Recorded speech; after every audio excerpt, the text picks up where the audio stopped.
All right, friends, it is party time on this last one right here. One measurement economists use to measure income inequality within a community is called income range per person. The algorithm works as follows. For a set of wages within a community, the range is found and divided by the number of people within the community. So you probably noticed some similarities here to what you've already learned. You did range for your last mastery assignment.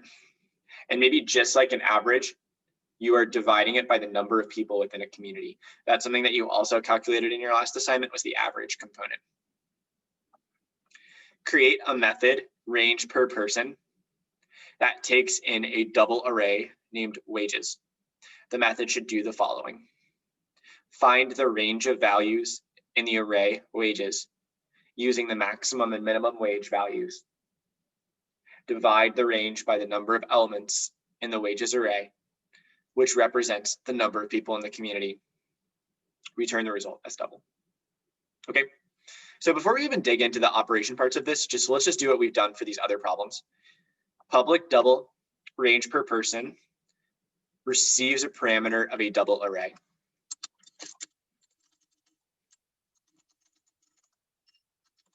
And just like all of the pieces that you did for the Unit 5 mastery assignment, you're probably going to want to do something similar here, where you're processing an array and you're returning one particular result. So let's go ahead and start with our 3-point operation. Let's split it up. Create a variable of the return type.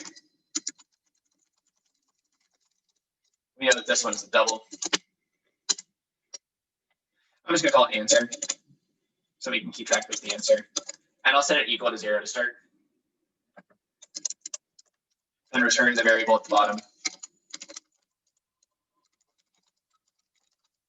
And remember to start this way, especially on the AP exam, because they're always going to give you like 2 points for just doing this. So, question is, how do we actually do the operation in the middle? To me, it looks like there are 2 pieces of the operation that we need to do. Step 1, you'll remember that a range from your math class is the difference between the maximum and the minimum values. And then we're going to divide the range by the number of elements in the wages array. So I think that the most helpful thing we can think of for processing a problem that has to do with an array. Remember, this is a double array of information. For wages, we would get a whole bunch of numbers that represented everybody's wages within a particular community. Is to think about what algorithms we already know about. What algorithms could I use and modify? So I'm just going to list out the ones that we learned during our last unit. This can be something else you do whenever you see a problem with an array.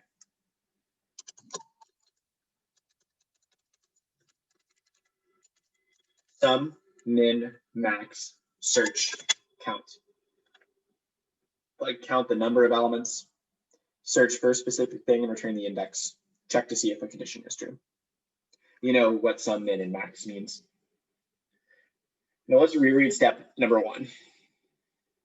Find the range of values in the array wages using the minimum and maximum wage values. On the AP exam, you're not going to have a reference sheet in front of you that tells you all of the array algorithms the way you did for the mastery assignment. So you got to remember them. Which ones are helpful this time? If I want to find the range, it looks like a min and max might be a good idea. And the convenient thing about this is that they're the opposite of each other. So if I can write one, I can write the other. We'll start with the max value in the array. The first thing I'm going to do is this is a double array. And I'm going to create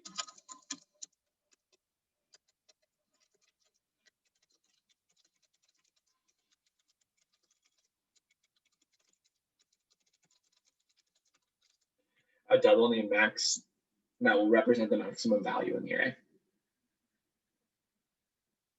we always set it to the first value in the array, because then as it compares itself to the further ones, it's able to decide which one of them is actually the biggest. There's pretty much always two components of an array algorithm.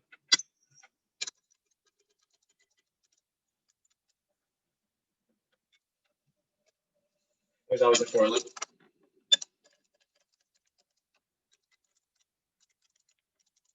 That will help you go through the indexes.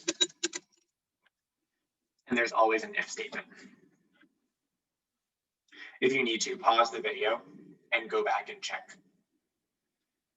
What do you need to check for the maximum number algorithm in order for it to work? It looks like here, what we always want to check and see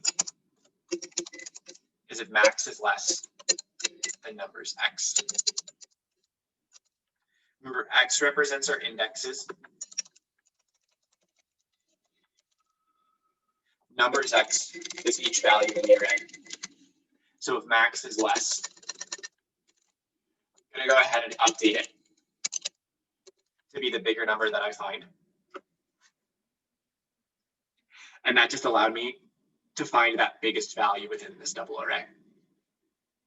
That's an algorithm that I think you should have memorized. That'll come in handy on the AP exam in a couple of minutes for sure.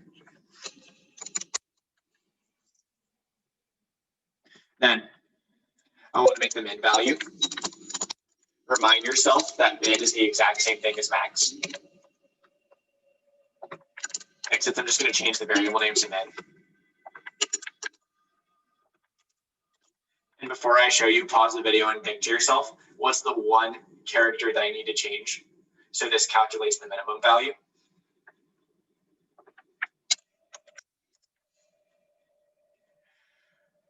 If your current min value that you're updating is bigger than the one you find as you look through the array, go ahead and update it.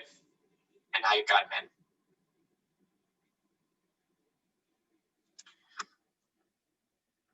Now this said, find the range of the values using the maximum and minimum wage values.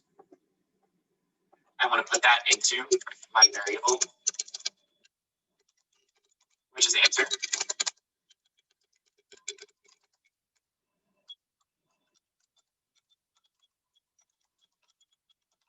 And if I take the difference between the maximum and minimum that I found, now I've got a range. That was step one.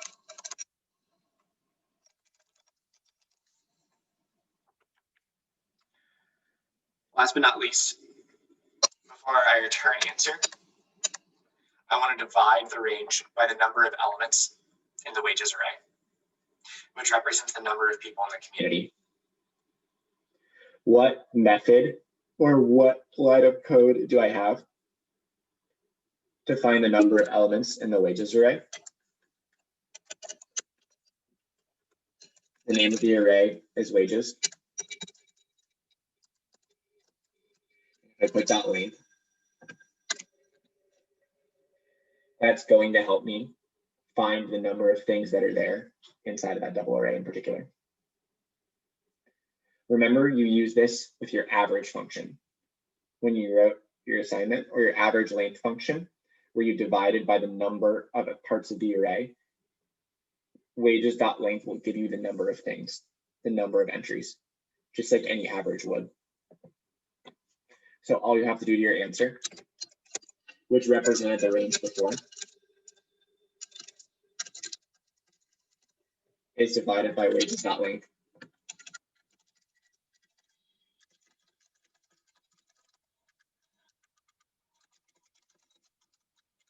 And that'll divide the range by the number of elements in the array. And as we did before, you'll go ahead and return your answer. The key to this is online, but don't hesitate to reach out if there are questions. I'm happy to go over any of these at the beginning of class on Monday, if it's helpful, or you have specific questions about it. The goal of these videos was to give you some kind of actual feedback or idea of how to think through these problems as you prepare for yourself for the final. Good luck, everybody. Feel free to email or reach out if you have questions.